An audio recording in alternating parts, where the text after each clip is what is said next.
Hello and welcome to this special program on the MCCIA's AI in Action series. This is going to be a little bit special than some of the previous discussions that we have had because we are going to talk about AI, but we are going to talk about a lot more than AI. And it's going to be about robotics and manufacturing as well. So it will be particularly interesting for some of our manufacturing friends. So let me introduce our guest today. We have a special guest, Gaurav Sukhatme. He is a professor of computer science and electrical and computer engineering at the University of Southern California, USC. He also holds the Fletcher Jones Foundation Endowed Chair in the CS department and serves as the executive vice dean at the USC Viterbi School of Engineering. He served as the chairman of the computer science department in the past. He is also currently an Amazon scholar. And more importantly, he's also an alumnus of the IIT Bombay. He was a few years senior to me, so I've known him for a while. So I'll be calling him Gaurav and not Professor Sukhatme. I'm sure Gaurav would prefer that. So Definitely. let's get to it. We have a lot of things to cover, and we have about 35-40 minutes as we do for all our other talks. I'm going to talk to him about briefly about his early days as well as influence on him by his father and grandfather. They are great names. Many people in India would be knowing about them, but we'll hear from Gaurav himself about them in his early years. And then we want to get directly into his current research work, his work on autonomous and self-learning robots. And then we'll talk about his views on the future of these technologies and the future of AI in general. And we'll close on that, depending on how much time we have. So Gaurav, let's start with your journey all the way back to Powai. I know you grew up on the campus, so I guess getting into IIT would have been sort of an automatic decision. But walk us through that briefly to USC and to the kind of fascinating work you have been doing at USC. Sure. So, Amit, thank you very much for the invitation. It's wonderful to be able to talk to you and to be able to join this wonderful series that you've created. As you said, I grew up in Mumbai on the IIT campus in Powai. It's very interesting now when I go back to the campus how much it has changed from the sort of my earliest memories of it are from the 1970s. It seems almost inconceivable today, but it was such a quiet place. Other than one bus from the BEST that went through campus once every half an hour or so, there was no disruption of any kind. The streets were quiet. It was mostly a pedestrian place. Very, very quiet and very, very calm place. It was a wonderful place for a child to grow up. It was a very academic atmosphere, a beautiful place to live, wonderful lake nearby. So I have very fond memories of a childhood spent playing with friends and going to school just short in the distance campus from my house. So it was truly a wonderful place.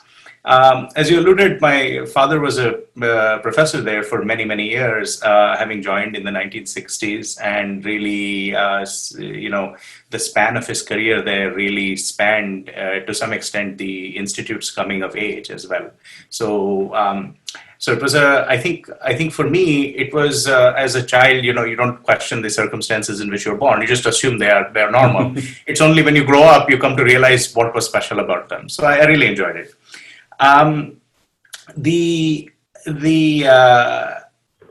In my case, I was fairly interested in many academic subjects as a child, but I was particularly interested in science and mathematics from an early age.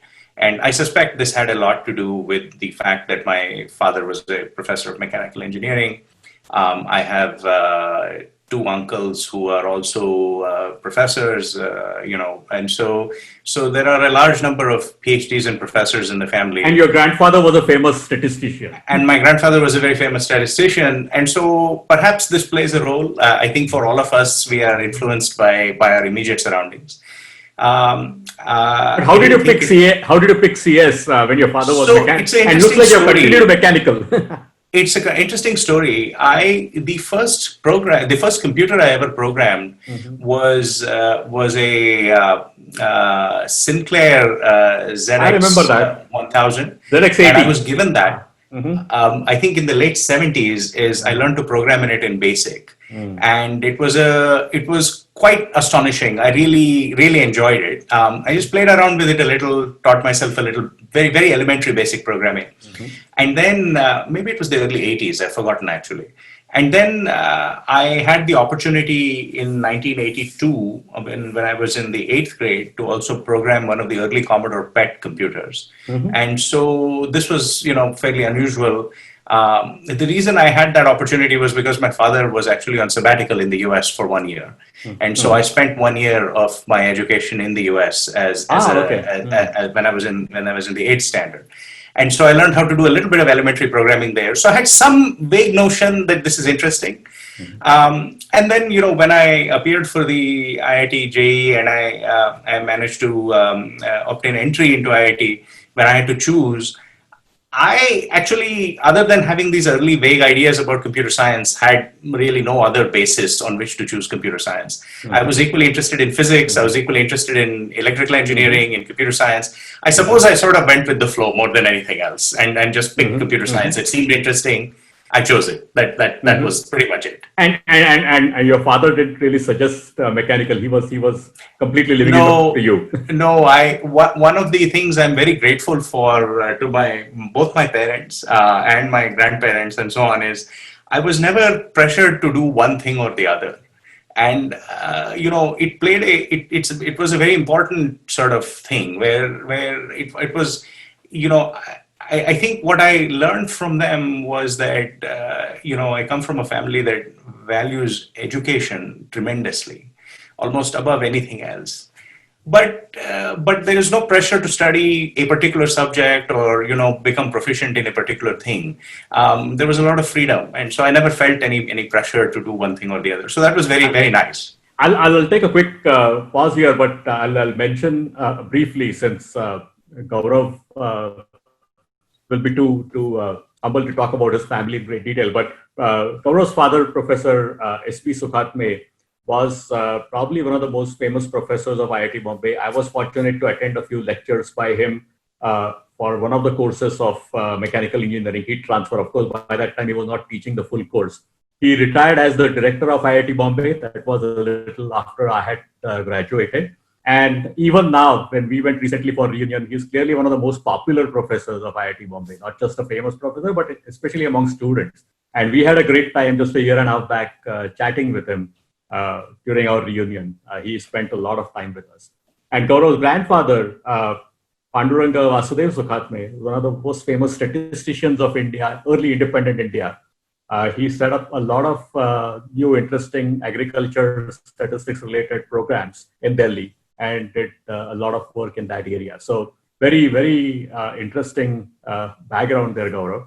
And I'm sure you're following through those footsteps very well.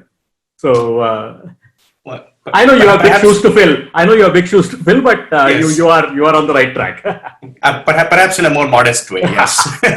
No, but let's come to that, because you have spent 3 decades now at USC. You went there for your PhD and you have been working there ever since. So can you talk about some of the early years of research?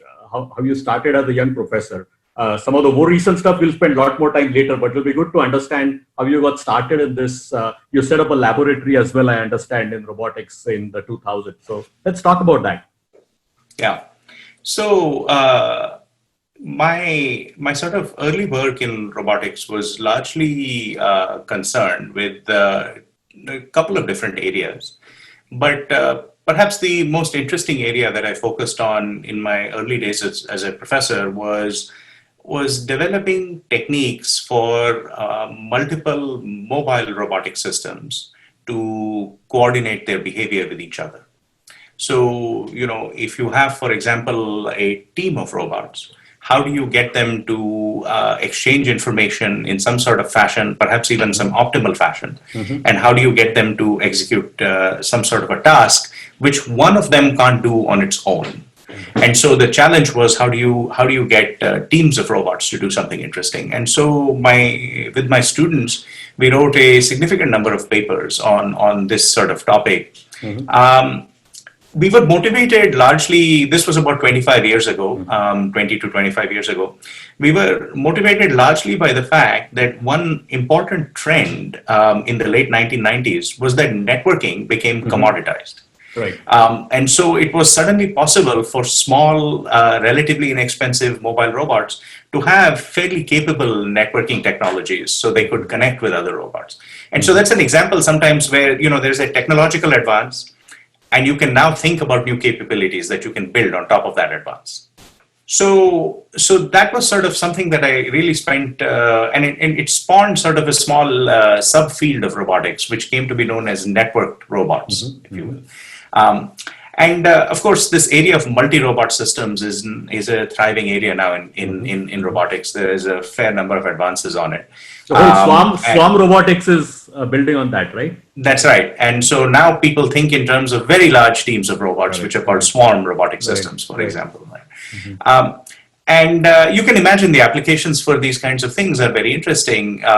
They range from very structured applications. So you can imagine a team of robots on a manufacturing floor for logistics and for materials handling and for moving material around, and they have to coordinate their activities so that you get the best throughput of materials from one side of the floor to the other.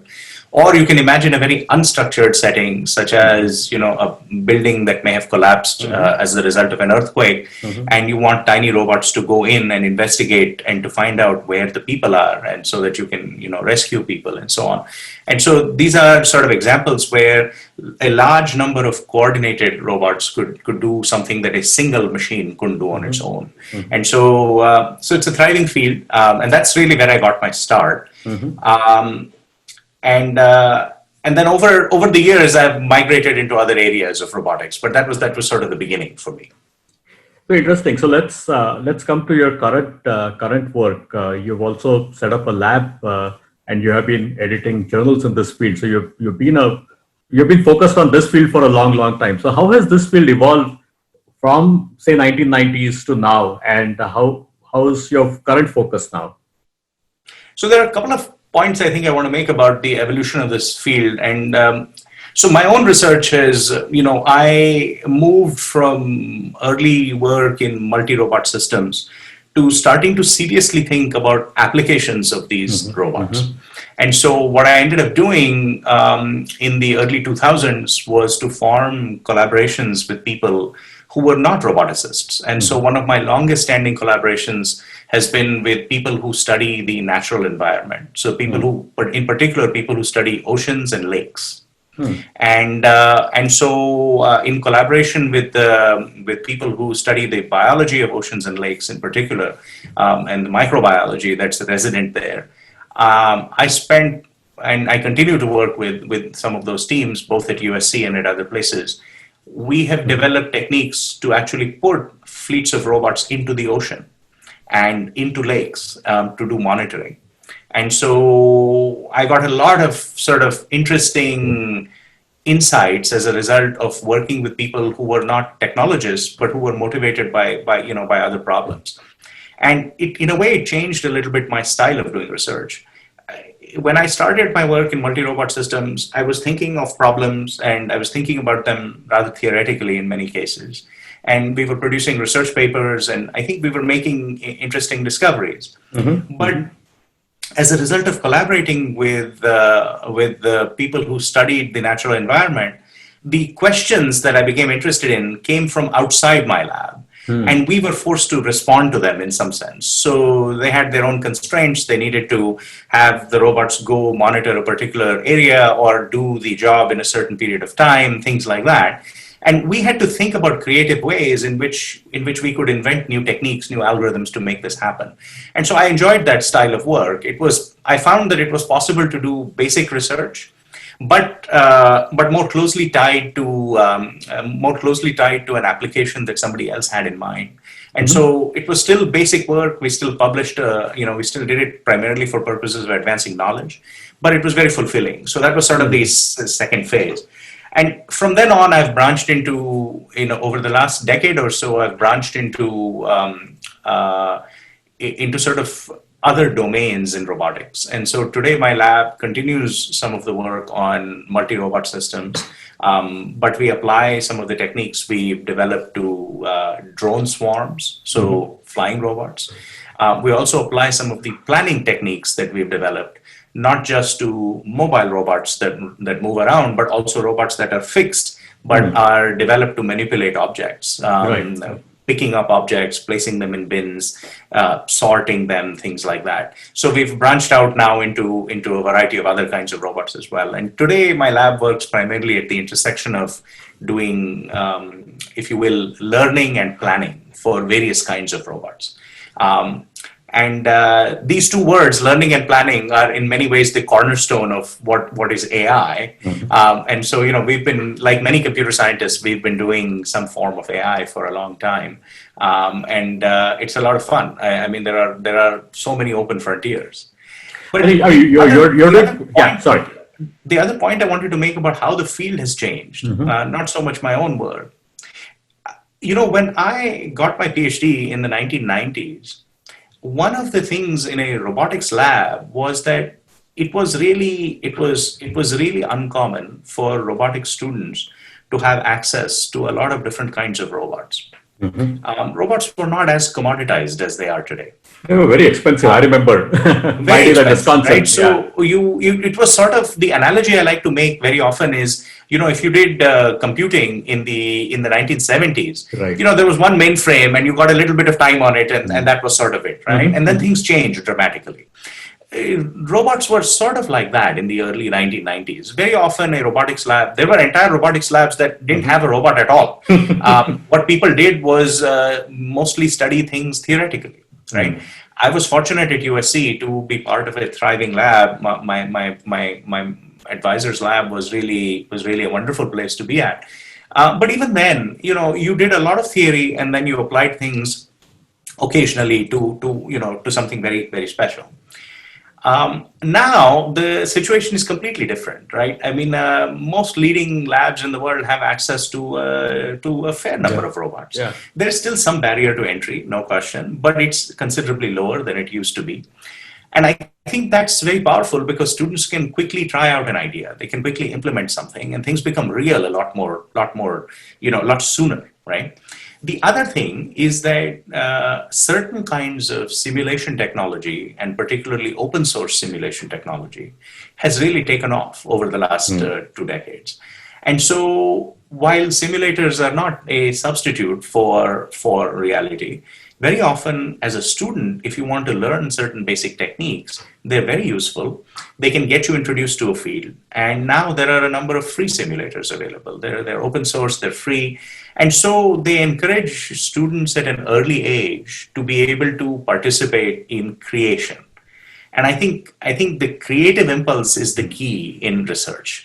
Right. You can teach formalism, you can teach sort of stylized ways of thinking, but creativity is key, right? And now I think students have the chance to express creativity. I mean, you see school children doing things with robotics now, right? Who could have imagined 30, 40 years ago that was so I'm very excited about the fact that there is some democratization of this happening.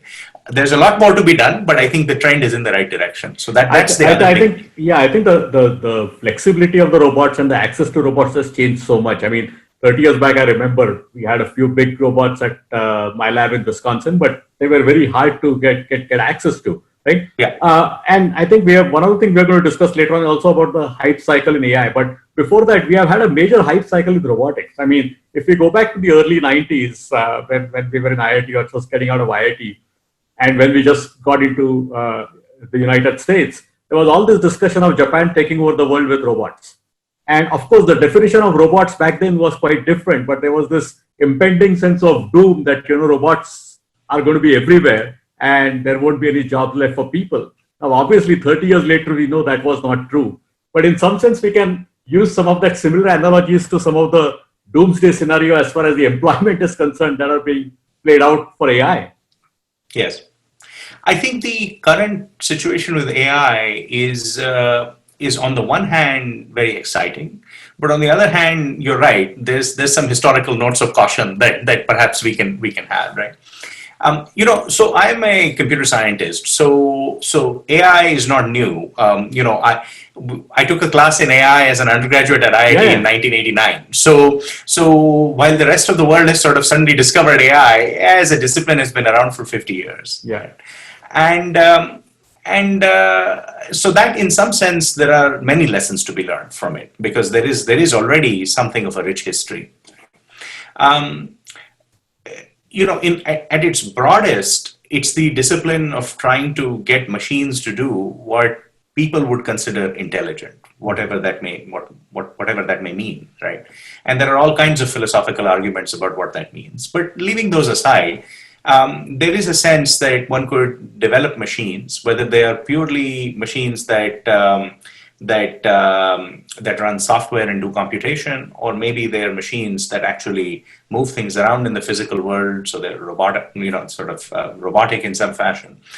Either way, the dream sort of AI has been, can you have a computational intelligence? And for roboticists like me, it's a embodied intelligence, something that interacts with the physical world, that has capabilities that perhaps people would come to believe or recognize or use the word intelligence for, right?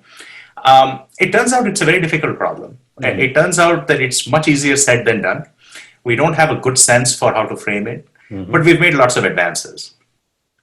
The latest set of advances over the last decade or so, which is sort of the most current, excitement in AI, have been largely powered by the fact that with large amounts of computation, it turns out that it is possible to marry significant amounts of computation to significant amounts of data in order to develop programs for machines which can do things that machines could not do before. So as an example, you can show machines millions of pictures and they can tell you what's in the picture today, right? This is a problem that people have studied in computer vision for 30 years. And for a long time, there was a sort of a barrier. The programs got better and better at doing this sort of thing, but then, they were sort of topping out. And then about a decade ago came sort of the advent of the sort of, if you will, deep learning approaches, which really sort of pushed that barrier to a whole new level, right? And so today machines are really incredible at doing this in ways that are just really quite fantastic, right? So some of that excitement is very much justified. You look at it and you say, wow, this is a really big advance. And you can imagine that there are tremendous applications, and suddenly entire industries have been spawned as a consequence of this. The same thing is happening in the understanding of language. So it's now possible to interact with a machine through voice, and the understanding of natural language by a computer, something also that computer scientists have pursued for 3 decades or more, has suddenly gone from a fairly good level to just a wonderfully higher level. And so these technologies have really had an impact on some of these areas. And then, of course, how about robotics? How has robotics changed because of? That's right. Yeah. And so now in robotics, naturally, there's a parallel sense of excitement that says, hey, if you can sort of make these big leaps in computer vision, if you can make these big leaps in natural language understanding, in speech, what about robotics, right? Robotics has definitely benefited from these technologies. There are sort of interesting areas of robotics that, given large amounts of data, you can train robots to get better at certain tasks by employing some of these same so-called deep learning techniques that people have used in computer vision.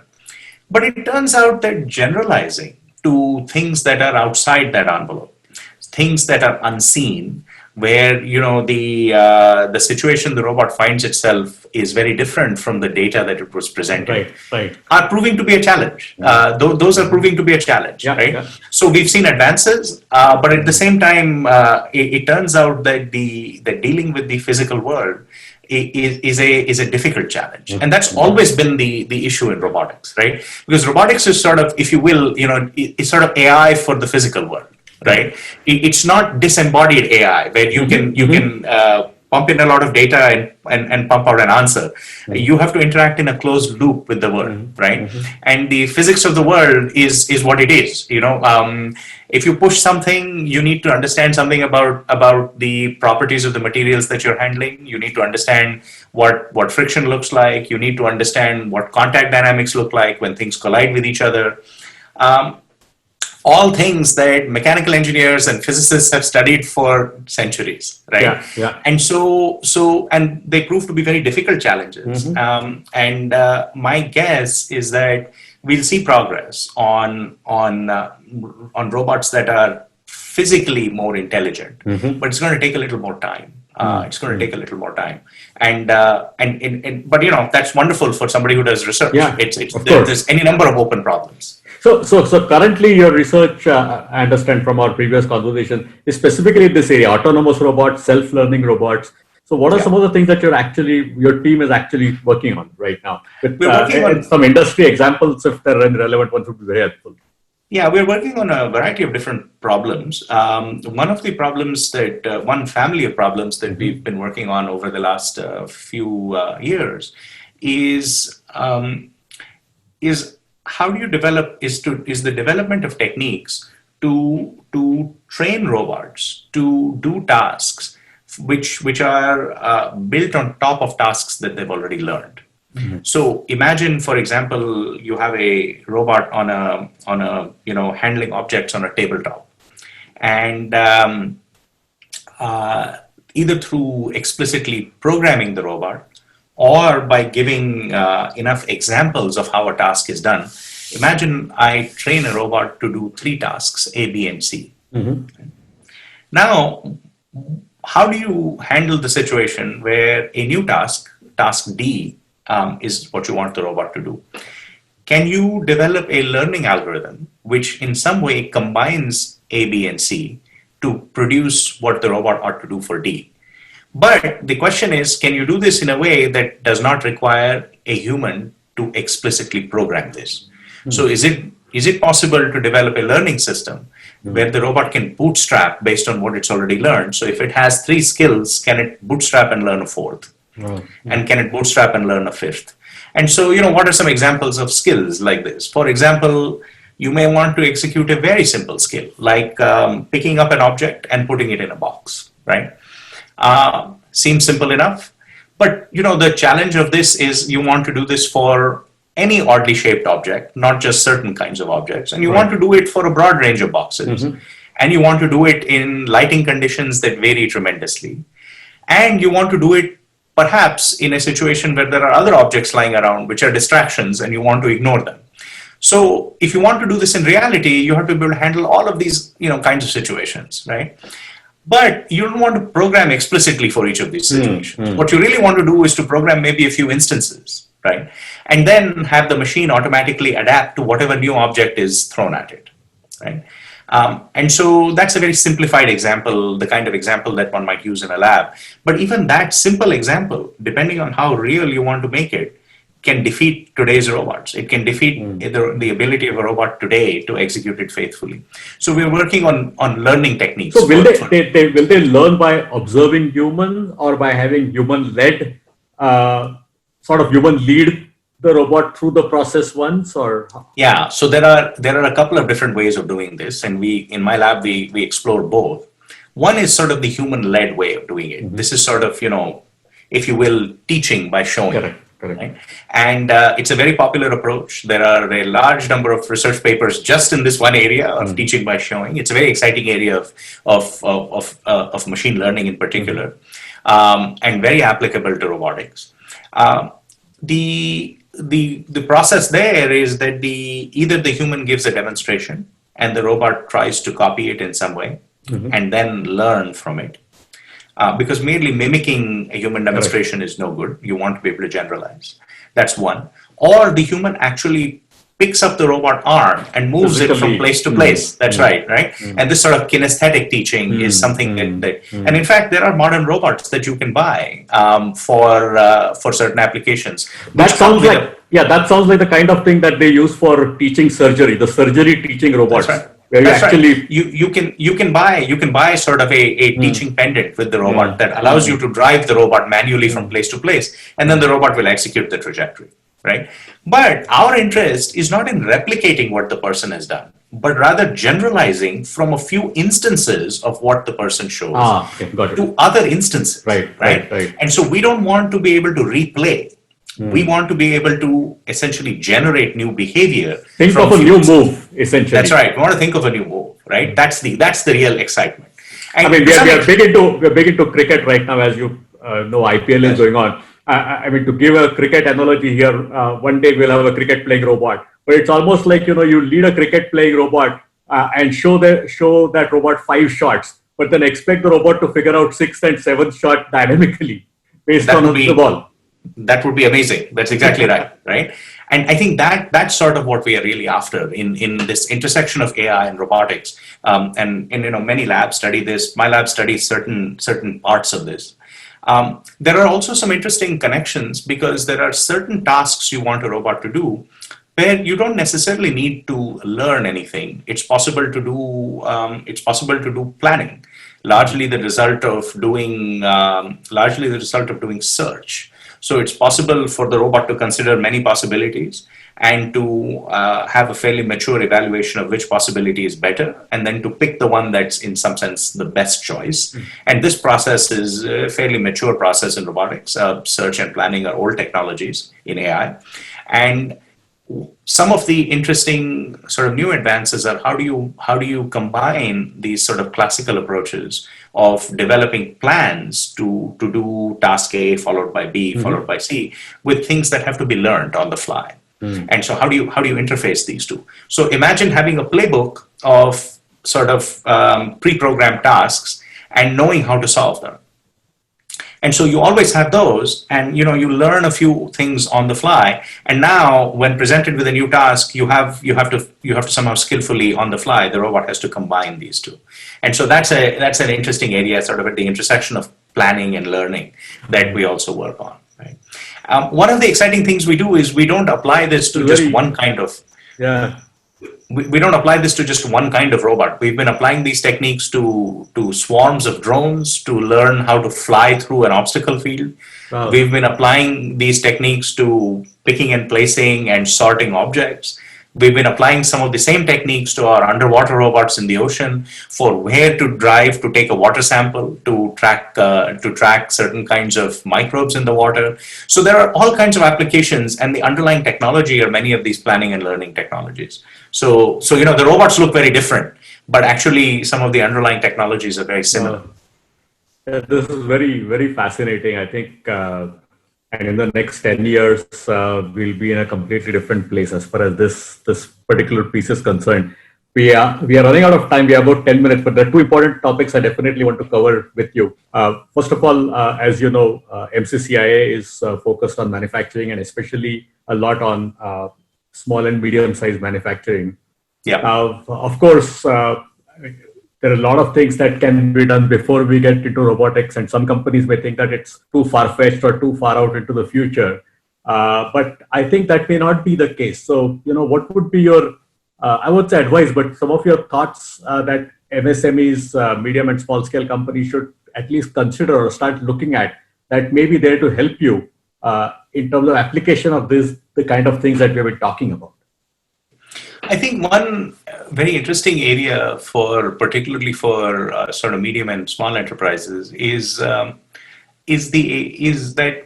there are now emerging somewhat lower cost robotic solutions for material handling, particularly, and in some cases also manufacturing, that are flexible.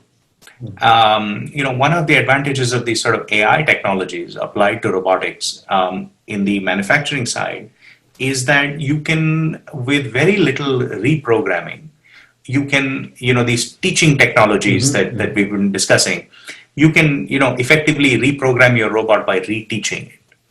And that seems to be a very, it sort of, I think, is that flexibility that you get out of that allows that robot to be useful over a much longer time span as the tasks change.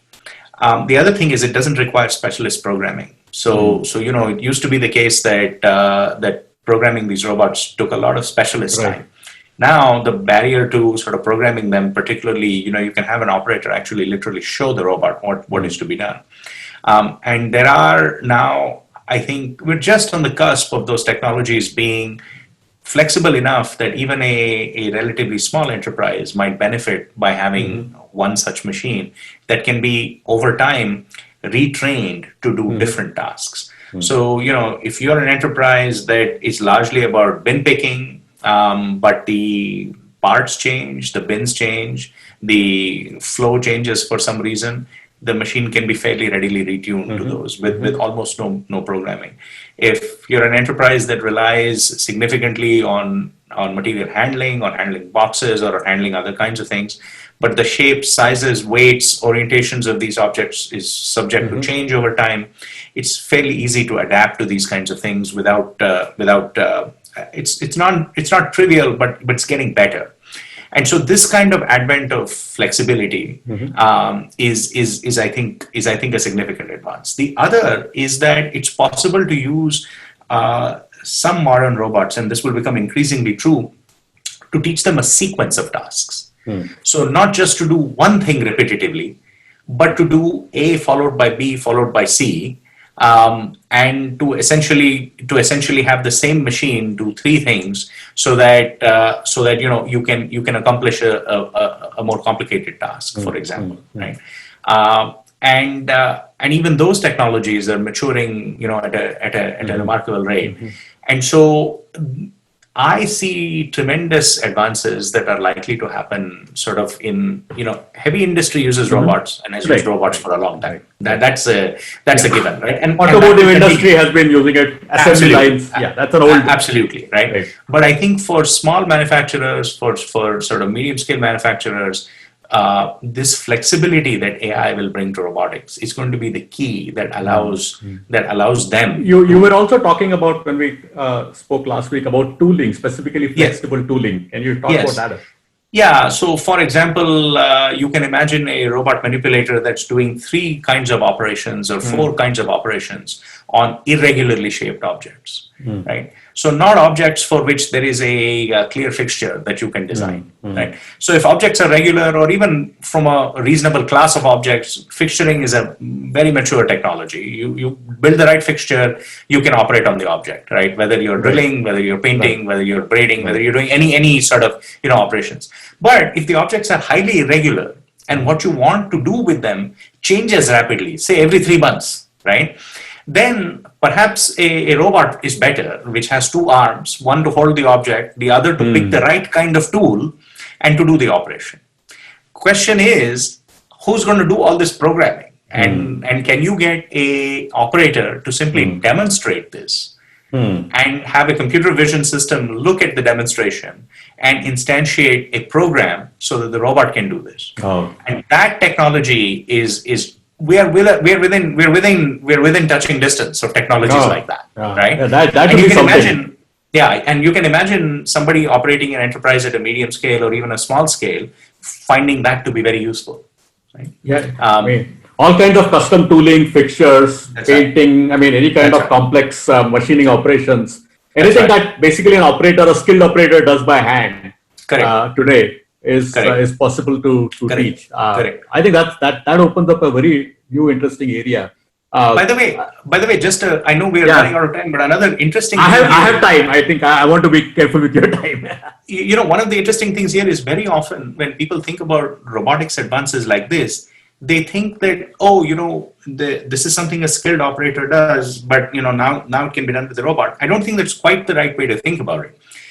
What you end up doing is, if you're good at this, developing techniques where you offload the work you don't want a skilled operator to do. So the skilled operator can do something else, right? Absolutely. My view is that people have limitless creativity. Limitless creativity. So you want skilled people to do other things and to create effectively new challenges. And I think there's a genuine possibility.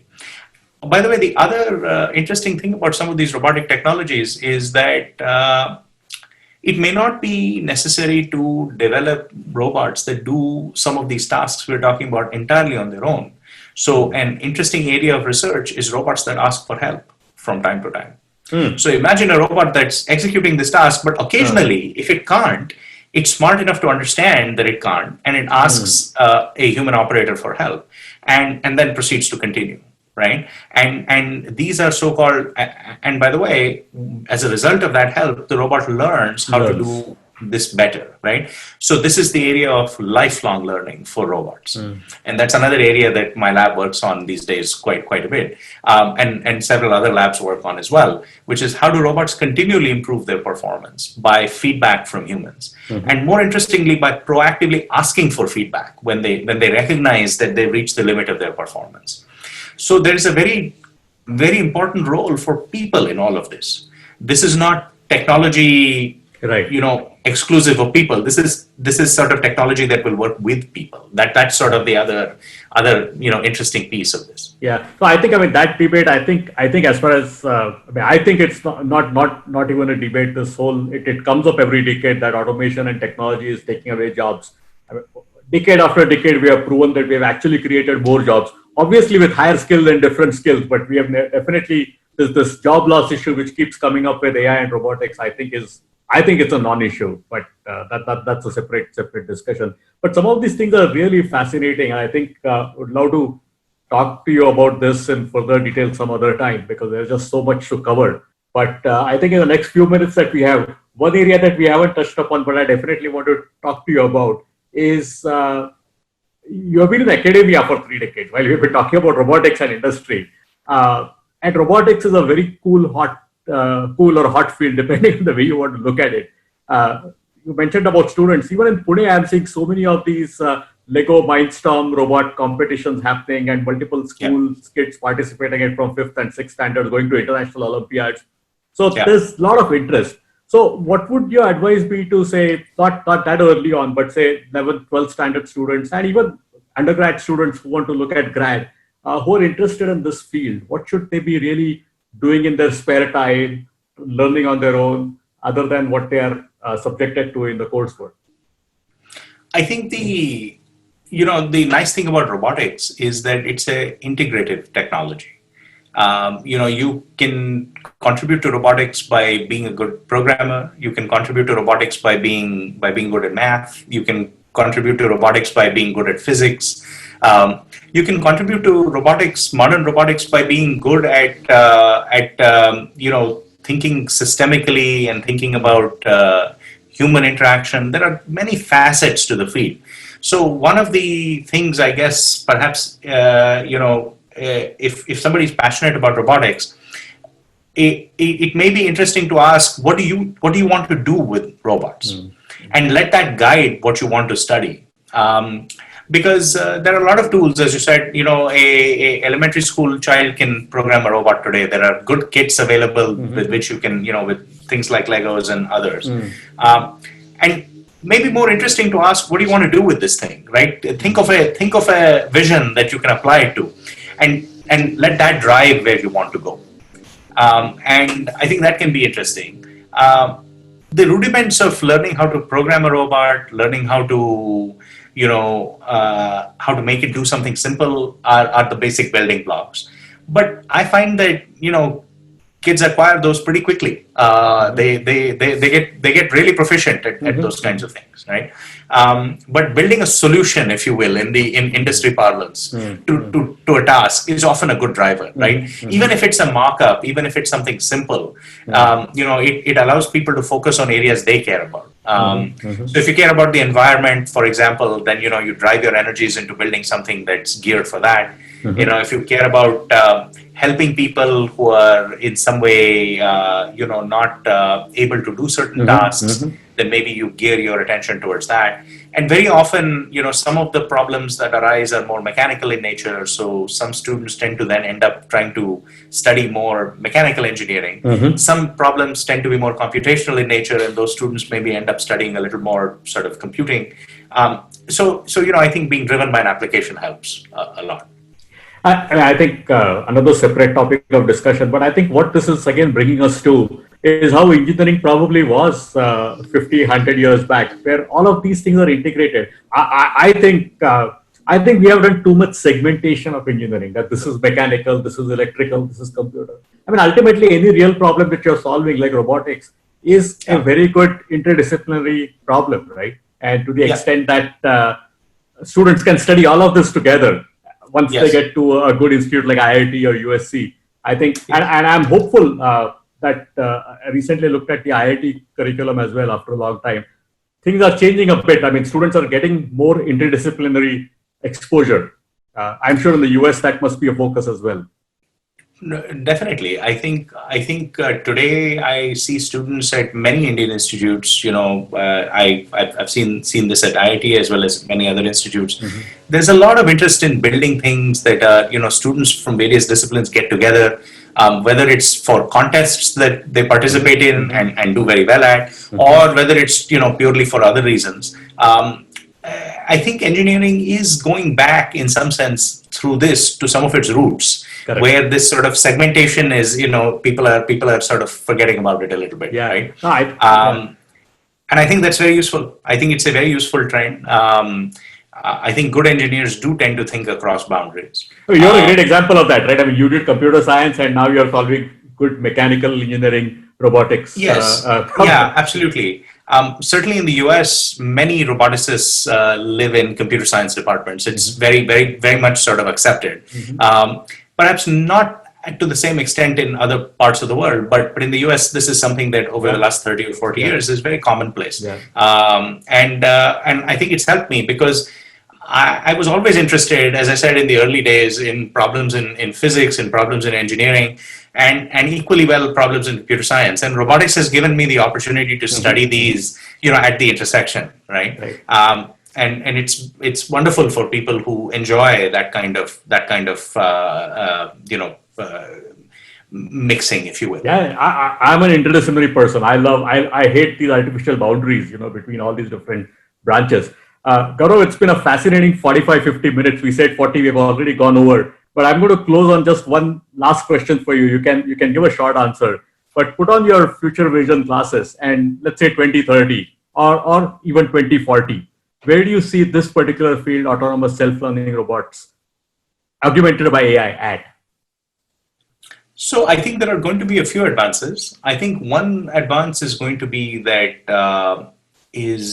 one area we didn't talk about at all is this area of self-driving cars, which is undergoing a lot of sort of transformation.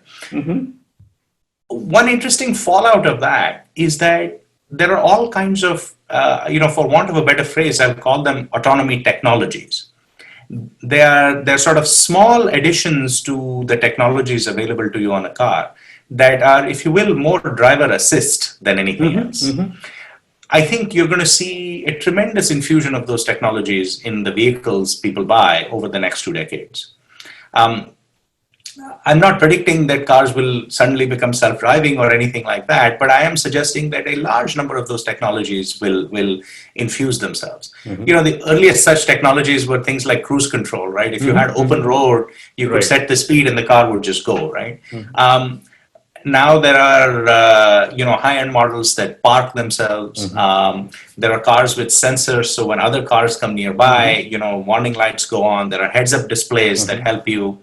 There are other kinds of driver assist technologies which detect if the driver is not paying attention, and I think we're just going to see a large number of these infused into cars. And like with all things in the automotive market, things typically appear in high-end vehicles first, and then slowly they find their way into many vehicles. So I think people will start taking these more and more for granted. My guess is in 20 years, 30 years time. I think people will still refer to their cars as cars, but they will be functioning more like robots. And so that's, I think, one area. Another What about the shop floor? What about the shop floor? I think on the shop floor, particularly this sort of area that I mentioned, which is flexible robots for the shop floor, and robots that are easy to customize for the particular situation of the enterprise, are going to be more of a reality. That's my feeling. That it will be possible to buy a robot that does a few things out of the box, teach it to do the things you want, and then deploy it and continually retrain it or have it learn from experience, so that it has a long life cycle over an enterprise that changes what it wants to do over time. I think that's going to be more of a reality than it is today. I think it's going to be a significant advance. And I think the third advance is going to be to some extent in people's homes. I think there will be increased automation available for the home, particularly for better cleaning techniques, for better sort of security techniques, things like that. And then there are sort of other advances. I think there will be advances in sort of robots that talk to people more effectively, that allow people to interact with the robot for purposes of entertainment, for purposes of education. So there are many many such facets where I think we'll see advances. I'm always intrigued whether when technologies like this infuse themselves into machines, whether people call those machines robots or not is a very idiosyncratic choice. True. We talked about Amazon. Is Alexa a robot or not? Right. So there are so many such examples, right? I mean, a lot of people often say, one of the things they really, when I ask them, what do you really want, and they say, Gaurav, one of the things I hate after I've had a good dinner is washing up all the dishes. I wish I had a robot to do that. And I said, look, you probably, if you have a dishwasher at home, you do have a robot that does that, right? Except you don't call it a robot, but it is, right? Yeah. What they actually mean is that I want a robot to load and unload the dishwasher, right? Which, by the way, brings me to the problem where some of the hardest tasks for robots are the tasks that we find easy. Picking up glasses, putting them in a dishwasher without breaking them is something that, we can master. It's a classical robot problem, right? Pick an egg. It shouldn't drop and it shouldn't be crushed. That's right. And so I think we are seeing some advances in technologies that will get good at handling physical objects, which is, I think, a frontier for robotics. And you'll see some advances in that are coming as well. So I think there are going to be a lot of these. We may still be in 20 years' time, referring to sort of, we always have a mythology of robots as being this sort of all-purpose thing. But in fact, robotic technologies are finding their way into life in just about every facet of life.